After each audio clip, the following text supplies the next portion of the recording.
ایک پہاڑی علاقے میں بلال نام کا ایک نوجوان رہتا تھا۔ وہ بچپن میں ہی اپنے والدین کو کھو چکا تھا اور اپنی خالہ کے گھر پر پلا بڑھا۔ خالہ خود بھی غریب تھی لیکن ماں جیسی شفقت رکھنے والی تھی۔ بلال چھوٹے سے کچے کمرے میں رہتا جہاں نہ بجلی تھی نہ کوئی سہولت، مگر دل میں حوصلہ بڑا تھا۔ بلال صبح سویرے پہاڑوں سے لکڑیاں کاٹ کر لاتا، گاؤں کے بازار میں بیچتا اور اسی سے اپنی روٹی روزی کماتا۔ اس نے کبھی کسی کے سامنے شکایت نہیں کی، نہ قسمت کو کوسا۔ وہ کہتا، محنت اللہ کی عبادت ہے اور عبادت رائیگاں نہیں جاتی۔ نمازی، سادہ اور بااخلاق بلال پورے گاؤں میں اپنی دیانتداری کے لیے جانا جاتا تھا۔ ایک دن جب وہ جنگل سے واپس آ رہا تھا، راستے میں طوفان آ گیا۔ آسمان پر کالی گھٹائیں چھا گئیں، تیز ہواؤں نے ہر شے کو ہلا دیا۔ بلال نے اپنی لکڑیوں کی گٹھری سنبھالی اور قریبی غار کی طرف دوڑ گیا، مگر اچانک ایک درخت کی شاخ اس پر گر پڑی۔ اس کے پیر میں شدید چوٹ آئی، وہ مزید چلنے کے قابل نہ رہا۔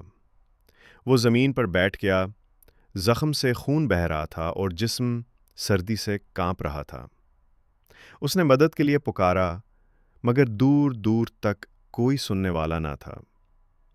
اسی اثنا میں ایک نوجوان لڑکی جو اپنی بکریوں کو چرا کر واپس آ رہی تھی، بلال کی کراہیں سن کر رک گئیں۔ اس نے جلدی سے بلال کے پاس پہنچ کر دیکھا کہ وہ زخمی ہے۔ اس نے فوراً اپنے دوپٹے سے اس کا زخم باندھا اور اپنی چادر اس پر ڈال دی۔ لڑکی کا نام ماہین تھا۔ وہ چرواہے کی بیٹی تھی، لیکن دل سے بہت نرم اور ہمدرد۔ وہ دوڑ کر اپنے والد کو بلانے گئی۔ بوڑھے چرواہے نے بلال کو اپنی پیٹھ پر اٹھایا اور اپنے گھر لے آیا۔ وہاں انہوں نے بلال کی مرہم پٹی کی، گرم سوپ پلایا اور اس کے آرام کا انتظام کیا۔ بلال کچھ دنوں میں بہتر ہو گیا۔ ماہین اور اس کی ماں اس کی تیمارداری کرتیں۔ بلال ان کے اخلاق سے بے حد متاثر ہوا۔ جب وہ رخصت ہونے لگا تو بوڑھے چرواہے نے اسے کہا، بیٹا، تم اب ہمارے بیٹے جیسے ہو، جب چاہو ہمارے دروازے کھلے ہیں۔ بلال نے شکریہ ادا کیا اور دل میں ایک خاص احساس لے کر لوٹ گیا۔ مہینوں بعد بلال نے اپنے کاروبار میں ترقی۔ وہ صرف لکڑیاں نہیں بلکہ جڑی بوٹیاں، شہد اور جنگلی میوہ جات بھی بیچتا۔ وہ دوبارہ اس چرواہے کے گاؤں آیا، اس بار ماہین کا ہاتھ مانگنے۔ چرواہے نے کہا، میری بیٹی میری سب سے قیمتی امانت ہے، مگر میں اسے اس شخص کے سپرد ضرور کروں گا جو نیک ہو، بااخلاق ہو، اور وہ تم ہو بلال۔ مہین نے شرماتے ہوئے رضامندی دی اور یوں دونوں کی سادہ سی شادی ہو گئی۔ زندگی محبت اور برکت سے بھر گئی۔ مہین نے ہمیشہ بلال کا ساتھ دیا۔ وہ نہ صرف بیوی بلکہ بہترین دوست بھی تھی۔ اللہ نے انہیں ایک بیٹے سے نوازا جس کا نام انہوں نے سلمان رکھا۔ بلال نے اپنے بیٹے کو بچپن سے ہی نماز، سچائی اور محنت کی تعلیم دی، لیکن وقت کبھی ایک جیسا نہیں رہتا۔ چند برس بعد مہین ایک موذی مرض کا شکار ہو گئی۔ بلال نے دن رات اس کی خدمت کی، شہر کے ڈاکٹر تک لے گیا، لیکن تقدیر نے ایک اور امتحان لکھ رکھا تھا۔ ایک رات مہین اللہ کو پیاری ہو گئی۔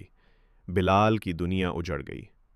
اب اس کے پاس صرف اس کا بیٹا سلمان رہ گیا، جو ماں کی محبت سے محروم ہو کر مزید قریب ہو گیا تھا۔ بلال نے بیٹے کو پالا، تعلیم دلائی اور کاروبار بھی سکھایا۔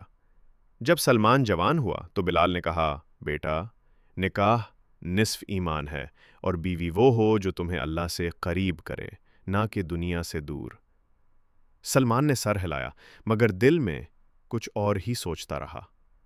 سلمان نے ایک ایسی لڑکی پسند کر لی جو خوبصورت تو تھی مگر دینداری اور اخلاق سے خالی۔ بلال نے بہت سمجھایا، لیکن سلمان نے کہا، ابا، میری زندگی ہے، فیصلہ بھی میرا ہوگا۔ شادی ہو گئی۔ شروع میں سب کچھ اچھا رہا، لیکن وقت گزرنے کے ساتھ ساتھ سلمان بدلنے لگا۔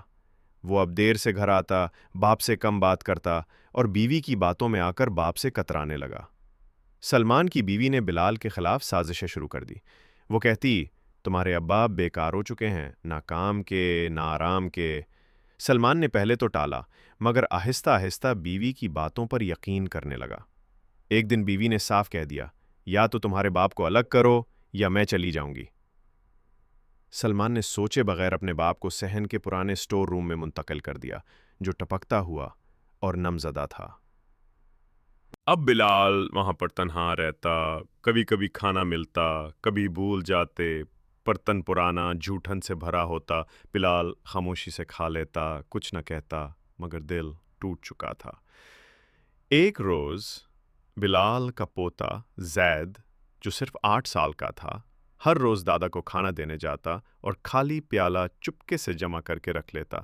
جب سلمان نے پوچھا کہ تم یہ برتن کیوں جمع کرتے ہو، تو زید نے معصومیت سے جواب دیا، ابا جب آپ بوڑھے ہوں گے تو میں بھی آپ کو انہی برتنوں میں کھانا دوں گا جیسے آپ دادا کو دیتے ہیں۔ یہ جملہ سلمان کے دل میں تیر کی طرح لگا۔ اس نے وہ رات جاگ کر گزاری، اپنی زندگی پر غور کیا، باپ کی قربانیاں یاد کیں۔ صبح ہوتے ہی وہ باپ کے پاس بھاگا، معافی مانگی، مگر دیر ہو چکی تھی۔ بلال خاموشی سے اپنی جائے نماز پر دم توڑ چکا تھا، اپنے ہی بیٹے کی بے وفائی لیے۔ سلمان کے آنسو نہیں تھم رہے تھے۔ قبر کے کنارے کھڑا وہ بار بار کہتا، ابا مجھے معاف کر دیں، میں نافرمان نکلا۔ پھر اس نے مجمع کی طرف رخ کر کے کہا، دوستو، بیوی کا انتخاب عقل، دین اور مشورے سے کرو۔ خوبصورتی فانی ہے، مگر سیرت نسلوں کو بچاتی ہے۔ وہ بیوی جو تمہیں والدین سے دور کرے، وہ تمہاری دشمن ہے۔ ماں باپ جنت کا دروازہ ہیں، انہیں ناراض کرنا جہالت ہے۔ دعا ہے کہ اللہ ہمیں نیک بیویاں، نیک اولاد اور والدین کے ساتھ حسن سلوک کی توفیق عطا فرمائے، آمین یا رب العالمین۔